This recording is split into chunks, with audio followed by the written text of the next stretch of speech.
at faith as we know it's the substance of things hoped for, the evidence of things not seen. We've heard that before, but we want to look at faith blockers. What are things that block our faith?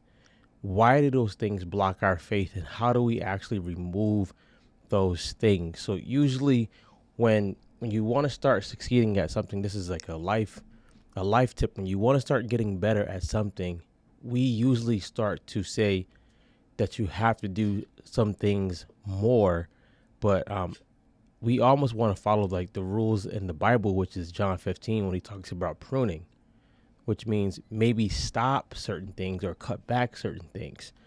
So one of the faith blockers that we know is doubt.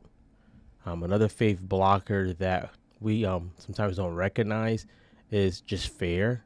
Doubt is a form of fear. But one of the main blockers of faith is limited knowledge.